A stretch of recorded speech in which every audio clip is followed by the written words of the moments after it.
Bonjour, alors aujourd'hui présentation d'un autre hors-série de 10e planète, hors-série numéro 3, nouvelle formule, qui est sortie, si je me rappelle bien, peut-être vers 2006, on verra ça tout à l'heure, qui était vendue à l'époque au prix de 10,95 €, 11 € on va dire, et qui avait la particularité de proposer un sujet, deux sujets en fait, sur la saga Lego et Playmobil.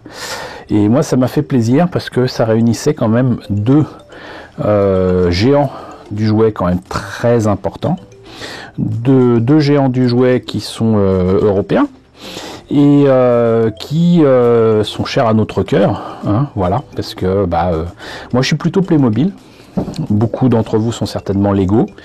Mais on a tous été touchés à un moment ou un autre, pour ceux qui sont nés dans les années 70 et même maintenant, par ces deux marques Lego et Playmobil. Voilà, en plus vous voyez que la personne qui a fait la couverture a pris soin de mettre une petite brique au niveau du code barre, ce qui est quand même bien trouvé.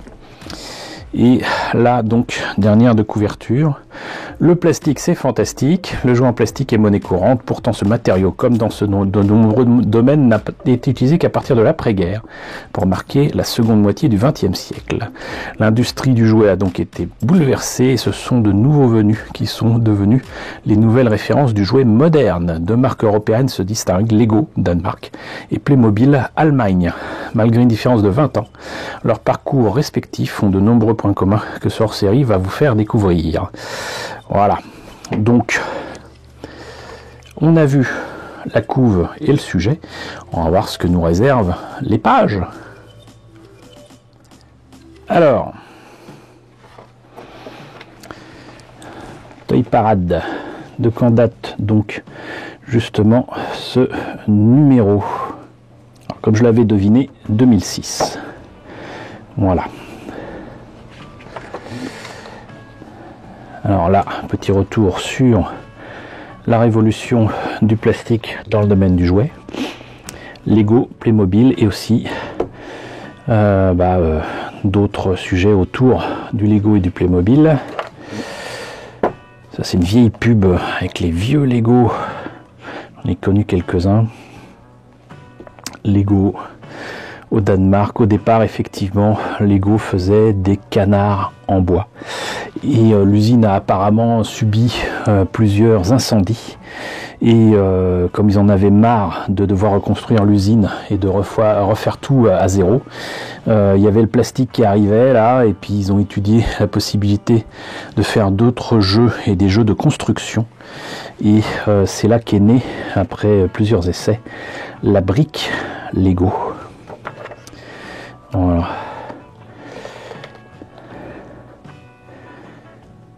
C'est quand même fou ce qui est toujours possible de faire avec ces trucs là. Moi ça n'a jamais été mon truc, les Lego, pour une raison très très simple, c'est que ça m'a pas marqué quand j'étais plus jeune parce que il n'y avait pas moyen d'avoir tout simplement les Lego qui m'intéressaient parce que c'était trop cher, tout simplement.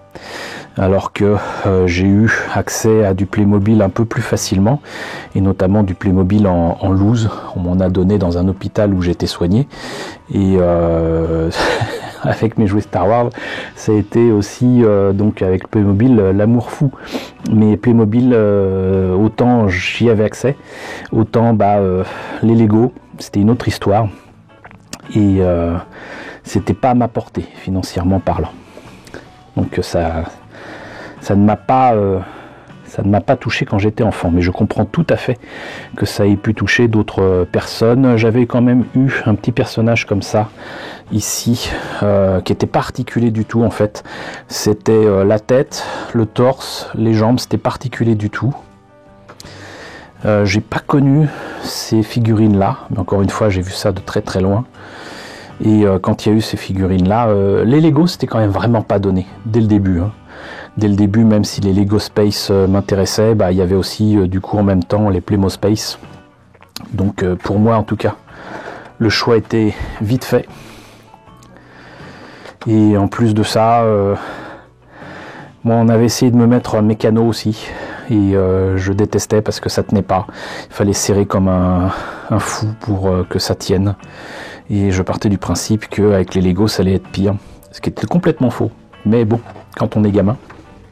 Donc voilà, Lego Espace, ces plaques là. Moi je trouvais cette idée là, encore une fois, le Lego c'est pas mon univers, c'est pas mon enfance, mais une chose est sûre, c'est que l'idée d'objets modulaires comme ça, avec des plaques, que j'avais découvert d'ailleurs dans les pages de la Redoute, ça m'est resté, et ça continue à m'inspirer, ce genre de choses, vraiment. Donc quelque part, Lego m'a influencé pour ce genre d'idée là. Voilà, mais Playmo m'a inspiré aussi pour des publicités qui montraient comment faire ses propres univers, ses machins. Alors je sais plus dans quel catalogue c'était peut-être la Samaritaine, je ne sais plus. On verra ça peut-être tout à l'heure. Mais en tout cas, ça doit vous rappeler certainement beaucoup de souvenirs. On profite là de très très belles photos, de très très belles images.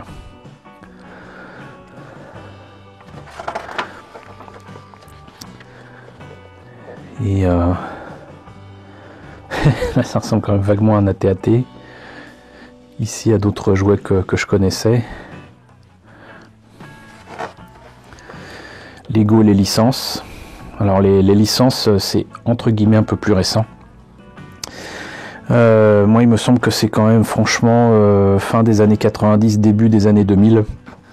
Avec notamment Star Wars, ce qui a bien dû les embêter parce que ils étaient supposés ne pas faire de jouets avec des armes. Et un truc s'appelle la guerre des étoiles, bah forcément il y avait des combats.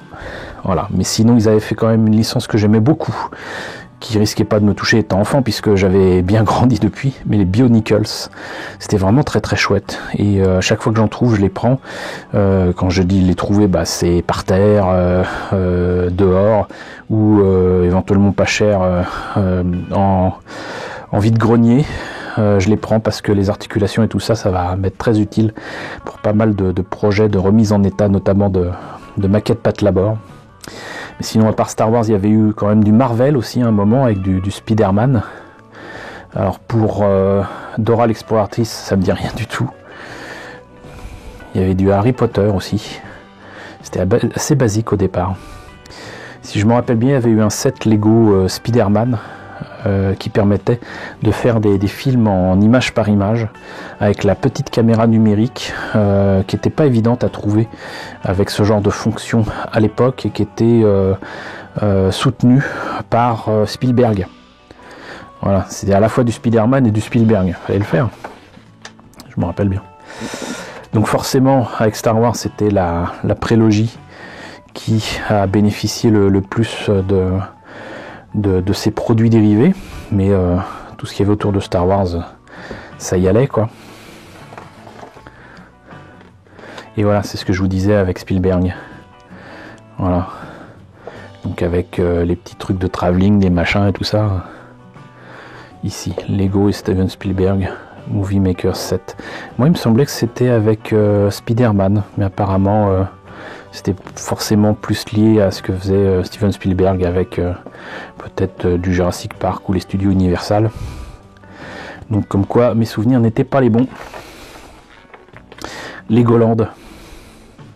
Ça doit être quelque chose quand même. Hein. À vous de jouer. Pour faire les... je sais plus comment ils appellent ça, ceux qui font leur propre création à partir de Lego. C'est ça qui est chouette aussi avec Lego, c'est qu'il n'y a pas à attendre forcément qu'une boîte sorte avec des briques spécifiques ou quoi. Il y a moyen certainement de se débrouiller pour faire des trucs soi-même. Là c'est pour fabriquer une espèce de robot viking. Challenger de Lego. Donc les concurrents quoi. Donc des trucs pirates, mais également Kubrick, Art Asylum, Playmates, Megablock. Megablock c'est le plus gros concurrent de Lego. Exim et TNT. TNT j'ai connu ça. Alors là il écrit Exin et là il écrit Exim. Bon. Mais ça j'ai connu ça. Alors les sujets autour de Lego parus dans 10e planète. Et donc le début de l'aventure de Clicky, qui était le nom donné au personnage Playmobil. Voilà. Et donc ça, si je me rappelle bien, c'est à partir de 74. Donc j'ai pas forcément connu ces trucs-là. Ça par contre oui, donc quantité de catalogues. Et il n'y avait pas énormément de monde proposé à l'époque. Il y avait le monde moderne évidemment, mais il y avait quand même les cow-boys, les indiens, enfin des sujets vraiment typiques, avec le Moyen-Âge aussi, donc les chevaliers et tout. Mais il y avait quand même aussi des pièces modulaires. On pouvait entre guillemets fabriquer ce qu'on voulait avec différents éléments. Le bateau, moi je disais le bateau pirate, mais c'est pas forcément pirate, mais ce bateau-là, il m'a fait rêver pendant des années. Et à tel point que quand je trouve dehors, encore une fois je trouve des choses dehors, et ben je peux pas m'empêcher, même en morceaux, de le ramasser. Voilà, j'ai des tonnes de bateaux pirates incomplets. L'île, ça c'est plutôt récent. Il y avait aussi le monde du cirque. Moi j'aime pas le cirque, donc voilà. Mais voilà, ça c'était le genre de pub qu'on avait, j'imagine, dans Pif Gadget ou quoi. Je sais pas si c'est précisé. Publicité pour le train Playmobil, pareil dans Pif, voilà. Train du Far West, publicité pour le train Playmobil sous forme de roman photo. Voilà, les romans photos, ça se faisait beaucoup. Et ça c'était super vendeur, quoi. Ça j'ai connu, ça j'ai réussi, j'ai tanné mes parents pour en avoir. Et donc c'était des feutres indélébiles, c'était quand même assez dangereux pour les mômes, mais ça permettait de customiser ces figurines. Et bon, sincèrement ça marchait pas. Déjà on voyait les traces de feutre, mais en plus il n'y avait pas intérêt à mettre ses doigts dessus avant que ce soit sec. Il n'y avait pas intérêt non plus à se rater, parce qu'il y avait beau y avoir des soi-disant effaceurs, ça fonctionnait pas. Franchement ça n'a pas duré, pour moi en tout cas. Et ça m'a donné des idées de custom. Donc monde médiéval, monde de la ferme aussi, mine de rien. Ensuite Safari, mais là toute petite image, mais ça c'était très important pour moi, c'était Playmo Space. Voilà, les bateaux avec cette particularité, c'est que les bateaux Playmobil flottaient vraiment, et on pouvait mettre un petit moteur électrique en dessous pour qu'il puisse en plus naviguer. Voilà, on pouvait pas le diriger, mais si vous mettiez une ficelle ou quoi, vous pouviez éviter de le voir partir au loin sur un lac ou quoi, mais c'était vachement bien. Alors ce genre de maison, quand ils ont commencé à les proposer, c'était quand même pas donné, mais encore une fois modularité, ce qui fait que ceux qui avaient l'argent pouvaient faire des trucs de plein d'étages et de très belle taille. Le monde des Indiens qui a pas mal évolué, le monde des chevaliers, là aussi, qui a pas mal évolué depuis que les mains tournent. Le monde des fées, le monde fantastique, le monde des pompiers,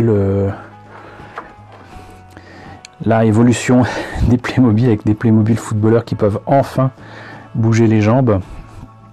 Calendrier de l'Avent, rigolez pas. Quand j'étais petit, je ne savais pas ce que c'était, je n'y ai jamais eu droit. Et j'ai découvert ça que très très tardivement. D'ailleurs, je crois que c'était avec mes amis de 10e planète. Avant, je connaissais pas. Sinon, ça c'était donc des voitures qui étaient radiocommandées.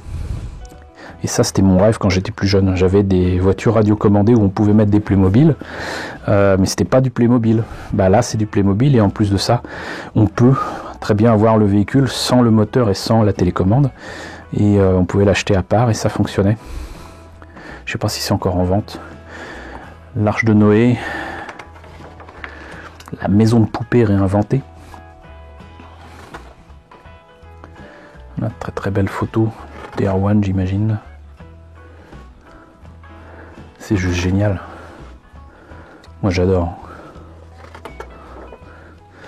Fun Park. Alors j'ai souvent vu de loin, parce que c'est à côté d'une autoroute, celle qui mène vers Orly, si je me rappelle bien.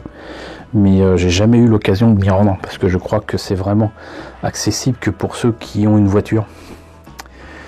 Et voilà quoi. Donc, je sais pas ce que ça donne maintenant, si c'est encore ouvert. Refaire le monde avec Playmobil. Donc des scènes de trucs plus ou moins connus.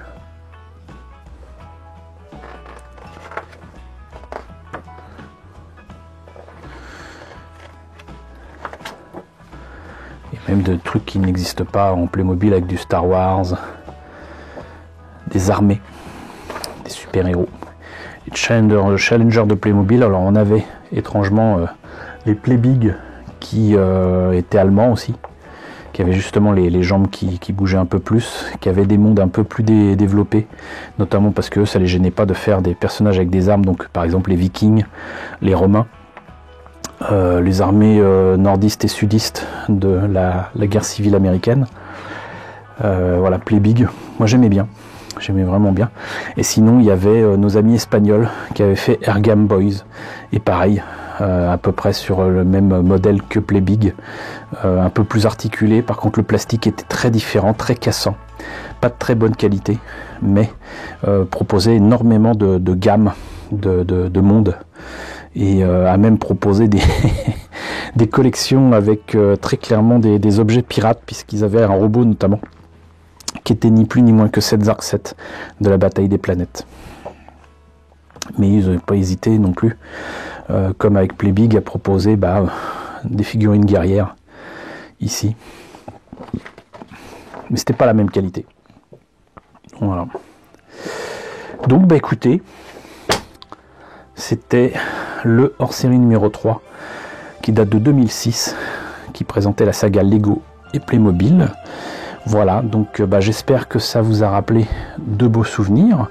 N'hésitez pas à me dire ce qu'il en est dans la section commentaires, n'hésitez pas à liker, n'hésitez pas à partager, n'hésitez pas à vous abonner si ce n'est pas déjà le cas. Coucou aux nombreux abonnés qui nous ont rejoints ces derniers temps, on est bientôt 4000, c'est juste formidable. Bienvenue ici. Coucou aux grands anciens qui me suivent depuis 5 ans. Merci à tous de votre fidélité, merci à tous de votre soutien sur Tipeee et sur Paypal. Surtout prenez soin de vous. Je vous laisse avec la liste des contributeurs de la chaîne et je vous dis à très bientôt pour la présentation d'un nouveau bouquin.